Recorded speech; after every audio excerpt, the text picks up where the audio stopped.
Hello everyone, स्वागत है आप सभी का हमारे यूट्यूब चैनल ज्ञान गंगा हिंदी में। और हम लोग पढ़ रहे हैं कक्षा 9वीं के इतिहास का पहला चैप्टर फ्रांसीसी क्रांति।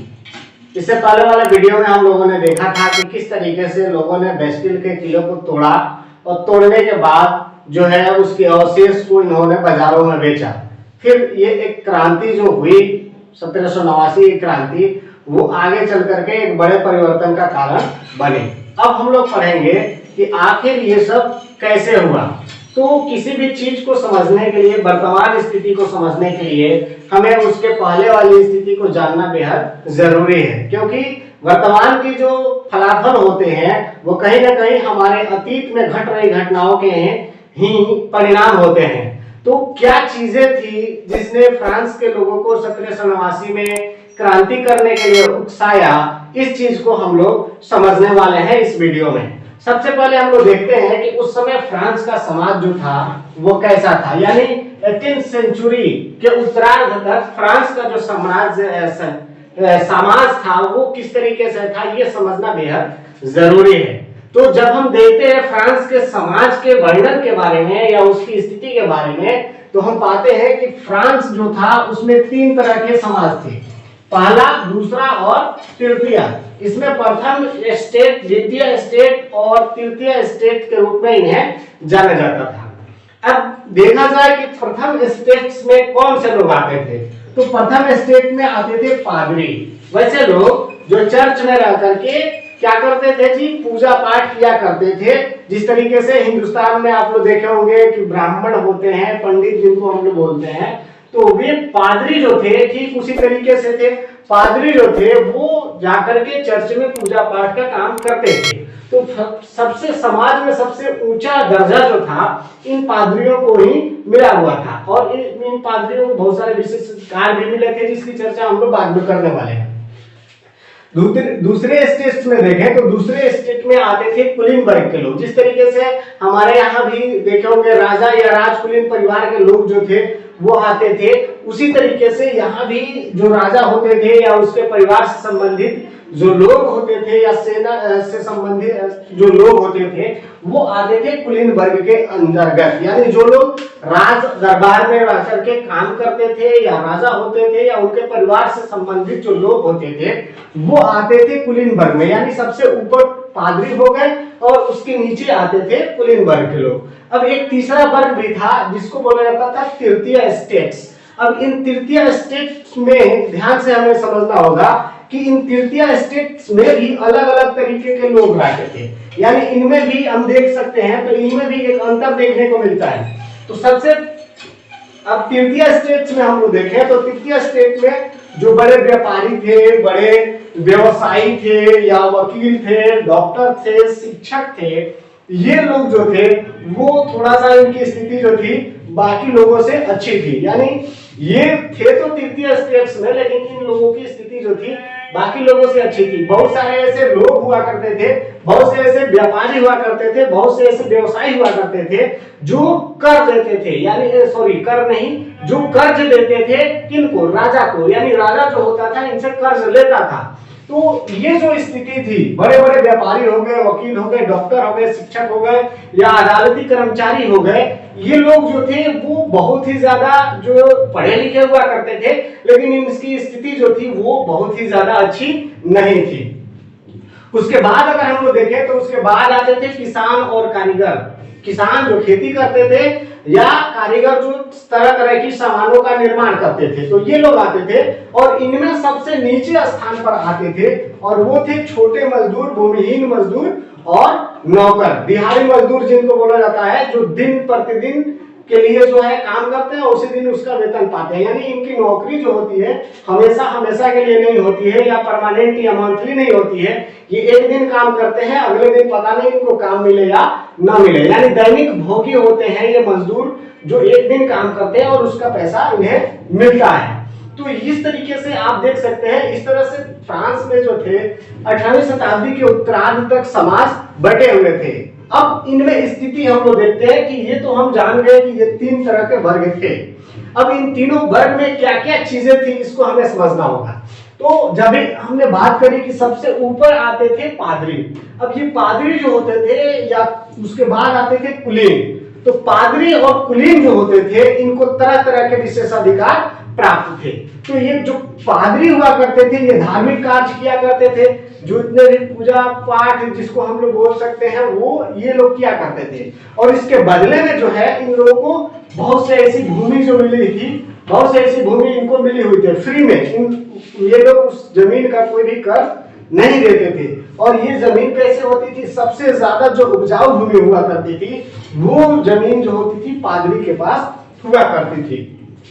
अब ये लोग जो थे ये लोग लोगों से, क्योंकि आप जो है ईसाई धर्म मान रहे हैं इसलिए ये क्या करते थे, ये धार्मिक कर लेते थे जिसको बोला जाता था ताइद। क्या बोला जाता था, ताइद। ताइद ये क्या करते थे, टैक्स लेते थे, कर लेते थे किनसे, इन लोगों से, तृतीय वर्ग के लोगों से ये क्या करते थे जी, धार्मिक कर लेते थे जिसका नाम था ताइद।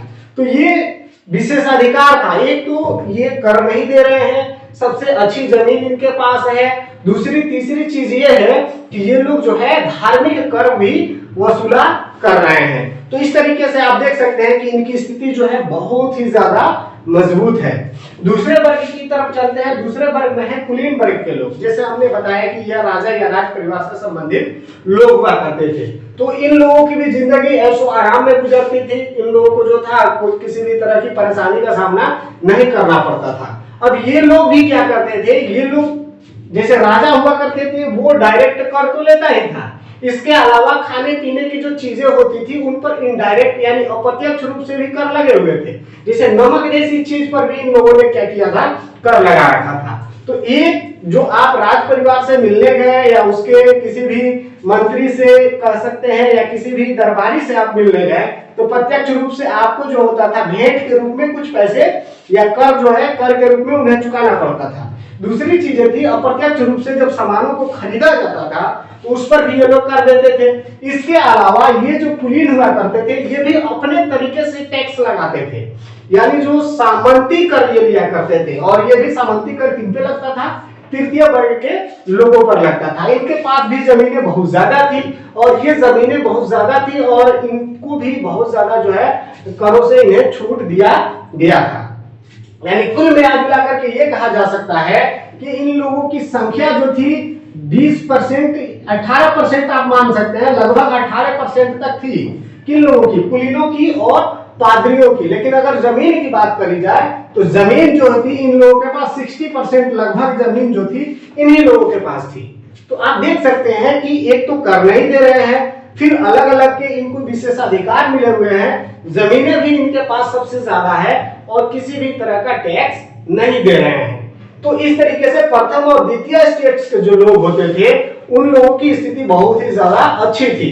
किनकी तुलना में, तृतीय स्टेट्स के लोगों की तुलना में। अब हम चलते हैं कि इसमें जो बड़े व्यवसायी हो गए, व्यापारी हो गए, डॉक्टर, इंजीनियर, वकील हो गए, जो तीसरे वर्ग में आते थे, यही चल करके जो है इस क्रांति को जो है बहुत ज्यादा आगे ले गए, क्योंकि ये पढ़े लिखे लोग थे। ये जो थे राजा को कर्ज भी दिया करते थे, यानी कहा जाए कि इनकी स्थिति जो थी, ये काम तो करते थे कुलीनों वाले, लेकिन इनको जो इज्जत मिलती थी वो थी तीसरे वर्ग के लोगों के लिए। तो इनमें ही सबसे ज्यादा जो थी असंतोष की भावना जागृत थी। तो आप देख सकते हैं कि प्रथम स्टेट, द्वितीय स्टेट किसी भी तरह का कर नहीं दे रहा है और तीसरी स्टेट्स के लोग जो है वो सभी कर दे रहे हैं, चाहे वो किसी भी तरह का कर हो। राजा को जब भी पैसे की जरूरत होती थी वो क्या करता था, टैक्स बढ़ा देता था। और टैक्स कौन लोग भरते थे, यही तीसरे वर्ग के लोग भरते थे। प्रथम और दूसरे वर्ग के लोगों को तो टैक्स से कोई मतलब था ही नहीं।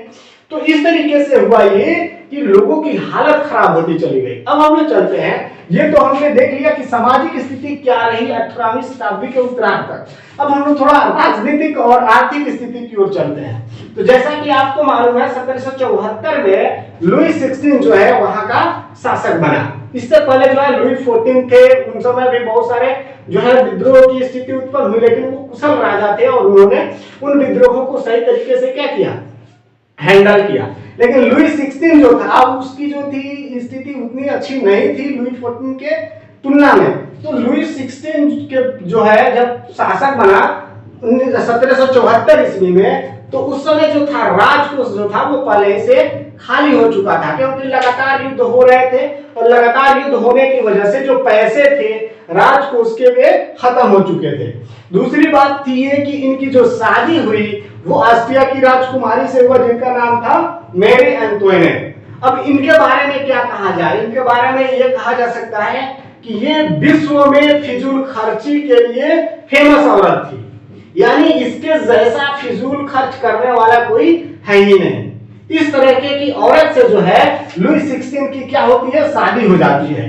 अब आप अनुमान लगा सकते हैं कि एक राजकोष खाली है, ठीक है, एक राजकोष खाली है और उस समय जो है इनकी शादी हो रही है मैरी एंटोइनेट से, जो बिल्कुल ही फिजूल खर्च के रूप में जानी जाती है। फिजूल खर्ची किस तरीके की आप लोग देख सकते हैं। अब जो राजा हुआ करते थे वो वर्साय के महल में रहते थे, जिसको शीश महल बोला जाता था, यानी वो महल की इतनी सुंदरता थी। अगर आप उस महल के तस्वीर को देखें तो वो एक लंबी जमीन जो है उस पर वो है, उसके किनारे किनारे जो है तरह तरह के जो है फूल वृक्ष लगे हुए हैं, यानी एकदम कहा जा सकता है कि शांत वातावरण। और 1500 लोग जो थे उसकी केवल सेवा में लगे रहते थे, उस महल की देखभाल में, और उनको जो है नगद वेतन दिया जाता था। आप अनुमान लगा सकते हैं कि 1500 लोगों को नगद वेतन दिया जाता था केवल उस महल के रखरखाव के लिए। बिल्कुल एकदम स्वर्ग का मजा था उस महल में। तो ये फिजूल खर्ची थी। 1500 लोगों को जो वेतन दे दिया जाता था ससमय। और वहीं अगर हम बात करें सेना की, तो सेना को न खाने का सामान मिलता था, न वर्दी मिलती थी, न उनको सही तरीके से रहने का स्थान मिलता था। तो एक तरफ समय से वेतन भी नहीं मिलता था, तो एक तरफ सेना जो है युद्ध पे युद्ध करी जा रही है और उसको सही रूप से जो है वेतन भोजन तक नहीं मिल रहा है, वर्दी तक नहीं मिल रहा है। और दूसरे तरफ ये 1500 लोग ऐसे थे जो राज दरबार में होने की वजह से इनको नियत समय पर वेतन मिल जाता था, और ये लोग क्या करते थे, केवल महल की देखभाल करते थे। तो अनुमान लगाइए कि क्या ये फिजूल खर्ची नहीं है। 1500 लोगों को रखने की क्या जरूरत थी, लेकिन रखा गया था क्योंकि अपनी शान और शौकत दिखलानी थी। तो इस समय राज्यारोहण हुआ, उस समय जो थी वो दरबार की शान और शौकत बनाए रखनी थी, ये भी चीजें थी। एक तरफ जो फिजूल खर्ची बहुत ज्यादा चल रही थी, दूसरी तरफ जो थी जो उद्योग धंधे थे, कृषि जो थे वो चौपट होते जा रहे थे। तो एक तरफ आमदनी का जो जरिया था वो खत्म होते जा रहा था और जो खर्च था वो दिन प्रतिदिन बढ़ते जा रहा था। अब फिजूल खर्ची का एक नमूना मैंने आपको दिया। इस तरह के बहुत से ऐसे फिजूल खर्च हुआ करते थे। दरबार की शान और शौकत में किसी भी तरह की कमी नहीं आती थी। एक तो कहा जाता है ना कि जब खुद की स्थिति सही ना हो तब तक दूसरों के बारे में नहीं सोचनी चाहिए। लेकिन उस समय लुई 16 ने जो दुश्मन था, एक तरीके से कहा जाए कि इंग्लैंड जो था, इनकी इससे नहीं पड़ती थी। आपने पढ़ा कि बहुत सारे युद्ध हुए, इससे पहले भी युद्ध हुए, और युद्ध होने की वजह से इनका राजकोष जो था खाली था। पहले ही से इन पर 2 अरब लिब्रे, वहां की मुद्रा का नाम है लिब्रे, 2 अरब लिब्रे मुद्रा का जो है इन पर पहले ही से कर्ज था। और इन्होंने क्या किया कि ब्रिटेन से अमेरिका को आजाद कराया। आपने पढ़ा होगा अमेरिका का स्वतंत्रता संग्राम, तो उसमें इन्होंने अमेरिका के 13 उपनिवेशों को आजाद कराई। और लुई 16 ने लाफायते के नेतृत्व में अपनी सेना उतारी थी, किनकी मदद के लिए, अमेरिका की मदद के लिए। तो इन्होंने जो है अमेरिका के 13 उपनिवेश को आजाद कराने के चक्कर में 10 अरब लिब्रे मुद्रा कर्ज चढ़ा लिया। तो 2 अरब पहले से था, 10 अरब और हो गया, कुल मिलाकर के 12 अरब लिब्रे जो मुद्रा थी वो कर्ज हो गई। किन पर, फ्रांस पर। अब आप अनुमान लगा सकते हैं कि एक तो स्थिति खराब है, पहले ही से आर्थिक स्थिति डावाडोल है, 2 अरब का पहले ही से कर्ज है, 10 अरब और चढ़ा लिए, 12 अरब हो गया। दरबार की जो शान और शौकत थी वो दिन प्रतिदिन बढ़ती ही जा रही थी, घटने का नाम ले नहीं रही थी। अब हालत ये हो गई कि जो कर्जदाता थे, जिन लोगों ने राजा को कर्ज दिया था, वे अब अपने कर्ज पर ब्याज की मांग करने लगे। उन्होंने 10% तक ब्याज मांगा। आप अनुमान लगा सकते हैं कि 1789 के समय में उन्होंने जो है 12 अरब लिब्रे मुद्रा का 10% कितना हो सकता है। हालत ये हो गया कि जितनी ज्यादा राजकोष में पैसे आते थे उसका अधिकांश पैसा जो था इनको कर्ज चुकाने में ही खत्म करना पड़ जाता था। और जनता की स्थिति जो थी वो बहुत ज्यादा खराब हो रही थी, भोजन तक नहीं मिल रहा था, पाव रोटी की इतनी ज्यादा किल्लत हो गई थी कि लोग मारने मारने को भी एक तरीके से कहा जा सकते हैं कि ये लोग एक दूसरे को उतार थे। तो इस तरीके से आप देख सकते हैं कि लुई 16 के समय में आर्थिक स्थिति क्या थी। अब राज दरबार चलाना ही है, स्कूल है, विश्वविद्यालय है, उसको चलाना ही है, सरकारी कार्यालय चलाना ही है, इन सब कामों के लिए इनको पैसे की जरूरत थी। ऐसा में इन्होंने क्या किया कि इन्होंने जो है पैसे प्राप्त करने के लिए कर लगाने शुरू कर दिए। एक तो पहले ही से जनता की कमर टूटी हुई थी और उसके बाद इन्होंने कर पे कर लगाना और भी जारी रखा। परिणाम यह हुआ कि तीसरे वर्ग के लोग जो थे उनकी हालत बहुत ज्यादा खराब हो गई, क्योंकि आपको मालूम है कि तीसरे वर्ग के लोग ही कर चुकाते थे। एक तक ये इतिहासकार ने यहाँ तक कह दिया कि प्रथम वर्ग के लोग जो थे यानी पादरी पूजा करते थे, द्वितीय स्टेज के लोग यानी कुलीन युद्ध करते थे और इन लोगों का खर्चा उठाते थे तीसरे वर्ग के लोग। वाह क्या कमाल का चीज है, यानी काम कोई और करे और उसका फायदा किसी और को मिले। तो ये एक तरीके से कहा जाए कि बहुत ही ज्यादा अंतर था फ्रांसीसी समाज में, और इससे तीसरे वर्ग के लोग जो थे वो बहुत ज्यादा कूदे हुए थे। अब किसान जो थे आप देखिए इन लोगों से किस तरीके से कर वसूला जाता था। एक तो इनसे सामंती कर लिया जाता था, ठीक है। दूसरी चीज थी कि इनके जो मालिक हुआ करते थे स्वामी, उनकी वे सेवा किया करते थे, फ्री में सेवा लिया करते थे। तीसरी चीजें ये थी कि इनको खेतों में जो है बहुत ज्यादा काम कराया जाता था। जरूरत पड़ने पर सेना का भी काम ले लिया जाता था, जरूरत पड़ने पर सड़क भी बनवाई जाती थी। इसके अलावा टाइल जो था वो धार्मिक कर भी वसूला जाता था। इसके अलावा टाइल जो कर वसूला जाता था राज्य के द्वारा, वो प्रत्यक्ष रूप से कर वसूला जाता था एकदम, यानी पैसा इनडायरेक्टली रूप से नहीं डायरेक्ट रूप से लिया जाता था। तो आप देख सकते हैं कि तीसरे वर्ग के जो लोग हैं उन लोगों को पूरी तरीके से क्या किया गया था, करों के बोझ से लादे दिया गया था। अब कृषि उपज का जो टाइल हुआ करता था ये 10% था, यानी आपने जो है 100 किलो अनाज उपजाया तो 10 किलो जो है आप ले जाइए, ले जाकर के चर्च को दे दीजिए। आप देख सकते हैं कि किस तरीके से जो है किसानों का जो है मेहनत जो है वो बर्बाद किया जाता था। एक तरीके से कहा जाए बर्बाद ही किया जाता था, ये लोग ले लेते थे फ्री में। तो इस तरीके से जीने का संघर्ष उत्पन्न हो गया, वहां लोगों को खाने की चीजों की किल्लत पड़ गई। अब खुद को कैसे जिंदा रख सके ये स्थिति उत्पन्न हो गई तीसरे वर्ग के लोगों की। ये लोग तो ऐशोआराम में जीते थे, शानो शौकत से जीते थे। अब एक आंकड़ा हम लोग देखते हैं कि अगर हम बात करें 1715 में जो फ्रांस की जनसंख्या थी वो जनसंख्या थी 2.3 करोड़। कितनी थी? 2.3 करोड़ 1715 में। इसको सही से हम लिख देते हैं। 1715 में जनसंख्या जो थी 2.3 करोड़ थी, लेकिन वही हम लोग चलते हैं 1789 में, ठीक है। 1789 में जनसंख्या क्या हुई, ये बढ़ गई और बढ़ करके 2.8 करोड़ हो गई। अब अनुमान लगा सकते हैं जनसंख्या तो बढ़ी लेकिन उत्पादन की जो चीजें थी वो नहीं बढ़ी। तो हुआ क्या, हुआ ये कि बेरोजगारी बढ़ी एक तरीके से, ठीक है। लोग जो थे कम से कम मजदूरी पर काम करने को तैयार हो गए, क्योंकि उस समय जो थे मालिक हुआ करते थे वो मजदूरों का शोषण किया करते थे। अब इससे हुआ ये कि आप इतने पे काम करिए नहीं तो जाइए।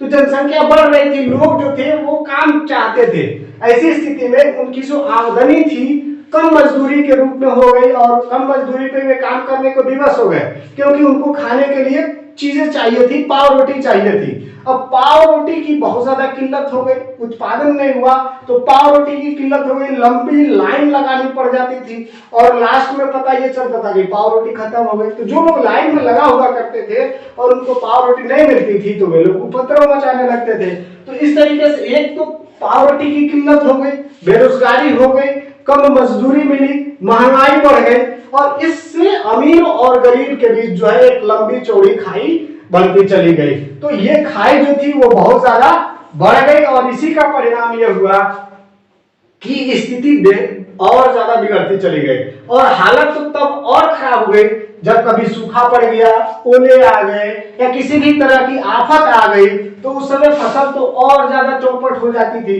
तो उस समय की जो स्थिति थी वो बहुत ही ज्यादा तनाव वाली थी और यही कारण रहा कि 1789 में आप लोगों ने देखा कि लोगों ने निरंकुश शासन को उखाड़ फेंकने के लिए बेस्टिल के किले पर प्रहार किया, सरकारी भवनों पर प्रहार किया और अंततः बाद में चल करके लुई 16 को लोगों ने फांसी दे दी। तो इस तरीके से आज का हमारा टॉपिक खत्म हुआ। अगले वीडियो में अगले टॉपिक के साथ मिलेंगे। तब तक आप पढ़ते रहिए, सीखते रहिए, देखते रहिए। धन्यवाद।